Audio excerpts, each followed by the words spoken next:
ते 5 वर्ष. नाही म्हणून. म्हणजे बीड जिल्हा म्हणून आता मी माझी बीडची ओळख ही मी मग दूर तुम्ही नाही उत्तर करू द्या. शकत. तुम्ही बीडचेच आहेत, तुम्ही पण उत्तर द्या. तुम्ही असं उत्तर मी द्या माझ्या की लेवलला तर देतोय. 25 मध्ये काय फरक पडला, तुम्हाला जाता येत नाही, बाहेर फिरता येत नाही, असुरक्षित वाटतं नाही. हे वातावरण केलंय ना लोकांनी. हा एक्झॅक्टली. तर हे वातावरण का झालं हेच मला मीडियानी तुम्हाला पण विचारायचं होतं. आणि माध्यमांनी पण त्या पद्धतीने त्याला जे पोर्ट्रे केलंय, अक्षरशः तसं वातावरण आहे असं नाही वाटत मला. आणि जे झालंय ते मी तर कबूलच करते, पण त्या भाग मी नसल्यामुळे मी त्याचं उत्तर नाही देऊ शकत. कारण मी 5 वर्ष सर्वस्वी महाराष्ट्राच्या राजकारणापासून पुढे गेलेली होते. मी नव्हतेच कुठल्याही भूमिकांमध्ये. त्यामुळे मी मुंडे आहे किंवा मी बीडची आहे हे केवळ पुरेसं नाही उत्तर द्यायला. कारण माझी क्षमता राजकारणातली तेव्हाची खूप छोटी होती आणि मी त्या कुठल्याही निर्णयांमध्ये नव्हते. आणि त्यामुळे असं एकेरी त्या गोष्टीवर चर्चा नाही करता येत. बीडवर आपण बोलू, तुम्ही वेगळं चर्चासत्र भरवा, मी उत्तरही देईन त्याला. पण आजचा विषय मर्यादित आहे आणि तो 100 दिवसांचा आहे आणि सगळ्या मंत्र्यांना तुम्ही त्यांचेच प्रश्न विचारणार आणि मलाच फक्त असे प्रश्न विचारणार, जेव्हा की जे सगळे सहकारी होते एकमेकांचे त्या काळात, जेव्हा मी 5 वर्ष नव्हते राजकारणात, लिटरली ऍक्टिव्ह, मी संघटनेत होते. मी नव्हते ना, मी मंत्री नव्हते, ठीक आहे, मी मंत्री नाही थी, मी मंत्री नव्हते किंवा मी आमदारही नव्हते किंवा मुख्यमंत्री, गृहमंत्री किंवा डेप्युटी सीएमही नव्हते. त्यामुळे मी त्या कुठल्या गोष्टींवर उत्तर देण्याच्या भूमिकेतच नव्हते किंवा काय घटना घडल्या, कोण आलं, कोणी काय परिस्थिती हासळली, हे माझ्या हातात नव्हतं. मला एवढंच म्हणायचंय की परिस्थिती माझ्या बीड जिल्ह्याची एवढी चांगली आहे. माझा बीड जिल्हा महिला धार्जिन जिल्हा आहे. अत्यंत महिलांना जो जिल्हा मानतो त्याचं प्रगल्भता वेगळी असते. नक्की चांगला जिल्हा आहे. 4 घटनांमुळे, 2 पोरांमुळे, 3 लोकांमुळे असा हा जिल्हा बदनाम करण्याचं कारण नाही. जिल्ह्याचं वातावरण परत पूर्वव्रत येत असतं. पण आपल्याकडे म्हणतात ना, बद होना पर बदनाम मत होना, तर हमारे जिले को बदनाम करने के लिए बहुत प्रयास हो गया. जी लोकांमध्ये चर्चा होती, तुमच्याकडनं अपेक्षा होती. कारण तुम्ही पण स्वतःला फक्त बीडपुरतं, एका समाजापुरतं मर्यादित मानत नाही. तुम्ही पण राज्याच्याच नेते आहात, असं अनेक जण तुमचे फॉलोअर्सपासनं जे राजकीय निरीक्षक आहेत ते पण मानतात.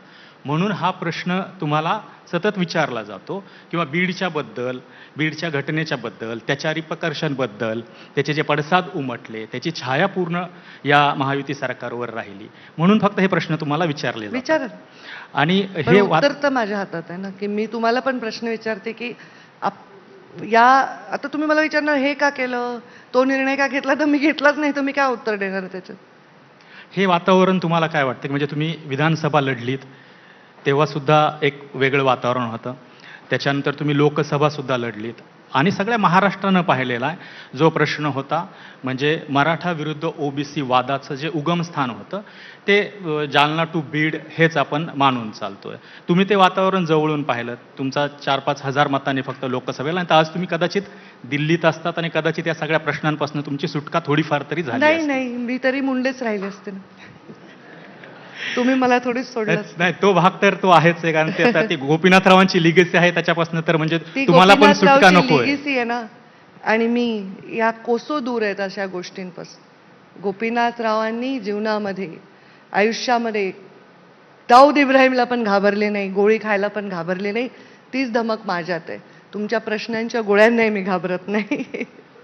बरं, गोपीनाथरावांचा विषय निघालाय म्हणून की गोपीनाथराव असते समजा या परिस्थितीमध्ये, तर तुम्हाला काय वाटतं की त्यांनी कशा वेगळ्या पद्धतीने हाताळलं असतं हे प्रकार? मला काय वाटतं, माझं वय 46 आहे. आता कोण असतं आणि कोण नसतं हे बोलणं अपरिपक्वता आहे. मुंडे साहेब गृहमंत्री होते. गोली का जवाब गोली सो म्हणले. पोलिसांना समर्थन घ्या, पोलिसांना संरक्षण द्या म्हणले. पोलिसांचं मनोबल वाढवलं आणि ते गृहमंत्री होते. ते जसे गृहमंत्री होते तर ते प्रत्येक गोष्टीवर त्यांनी एक धाक निर्माण केला होता आणि त्यांची तुलना मी आत्ताच्या परिस्थितीशी करणं हे बरोबर नाही ना. तुम्ही म्हणाल की पहिले लोक घोड्यांवर जायचे, आता का नाही जात आहेत, तर आता तसं नाही आहे ना. ती परिस्थिती वेगळी आहे. ते असते तर चांगलं झालं असतं असंच म्हणणार मी मुलगी म्हणून, पण तशी तुलना आत्ताच्या परिस्थितीची मी करू नाही शकणार. ते असले तर काय झालं असतं याची. आणि आत्ताची परिस्थिती पण मी म्हणते की ही सर्व ठिकाणी अशाच प्रकारची आहे आणि त्याला एक वेगळं वळण देण्याचा प्रयत्न केला हे माझं वेळोवेळी म्हणणं आहे.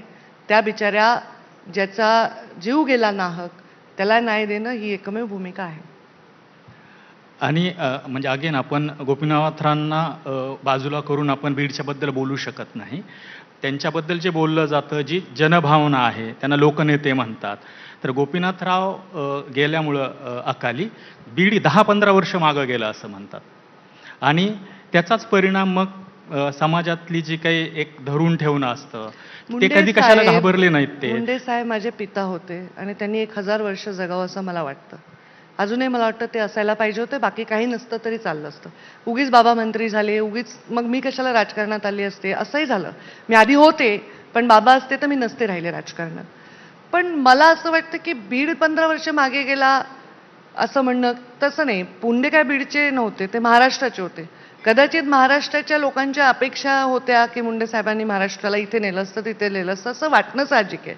पण मुंडे साहेबांच्याच विचारांवर वाढलेली आम्ही सर्वजण, मुख्यमंत्री देवेंद्रजी झाले त्याच पक्षाचे, त्याच विचारांचे, महाराष्ट्र पुढेच गेला. बीड जिल्ह्यामध्ये जिथे कधी खडी टाकत नव्हते रस्त्यांवर, तिथे मुख्यमंत्री ग्रामसडक योजना मुंडे साहेबांच्या लेखीने केली.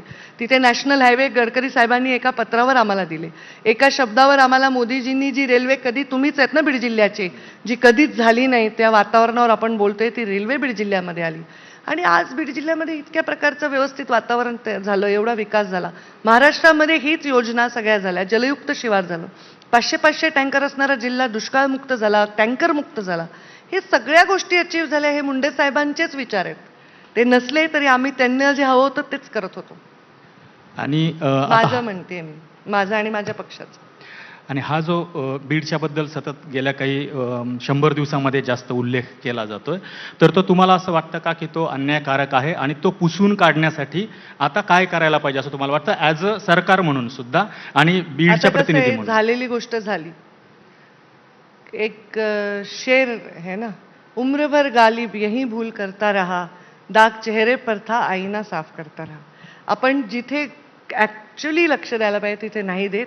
ठरवून काही गोष्टींकडे लक्ष देतो, ठरवून काही गोष्टींना टार्गेट करतो, काही गोष्टींना राजकीयदृष्ट्या कॉर्नर करायचा प्रयत्न करतो. हा या युद्धाचा, राजकारणाचा भाग आहे. बीड जिल्ह्याचा विषय माझ्या पूर्तीने संपलेला आहे. का संपलेला आहे तर मुख्यमंत्र्यांनी सांगितलंय न्याय देऊ, कायद्याने तो विषय कायदे मंडळ हाताळेल, पोलीस हाताळतील. आता जी प्रस्थापित अशांतता वाटते आपल्याला, जी संभाव्य आहे, ती शांततेकडे नेण्यासाठी एव्हरी क्षण, प्रत्येक क्षण मी प्रयत्नशील राहिलेली आहे, मागे पण आणि आत्ताही राहणार आहे. आणि हीच परिस्थिती सगळ्या जिल्ह्यांमध्ये असो. मी तर जालन्याची पालकमंत्री आहे, बीडची नाही आहे. तर तिथे सुद्धा या बॅलन्सची आवश्यकता आहे. असं नका समजू की कुठे नाही आहे. सगळीकडे ते बॅलन्स आपल्याला साधावंच लागणार आहे. आणि या ज्या काही घटनांचा तुम्ही सुद्धा उल्लेख केला, फक्त बीडपुरती नाही तर कालची नागपूरमध्येला जो हिंसाचार झाला त्याच्यापर्यंत आहे आणि मधल्या अनेक घटना आहेत. तर त्याच्यावरनं कुठंतरी असं पण वाटतं का की राज्यातली जी कायदा सुव्यवस्था परिस्थिती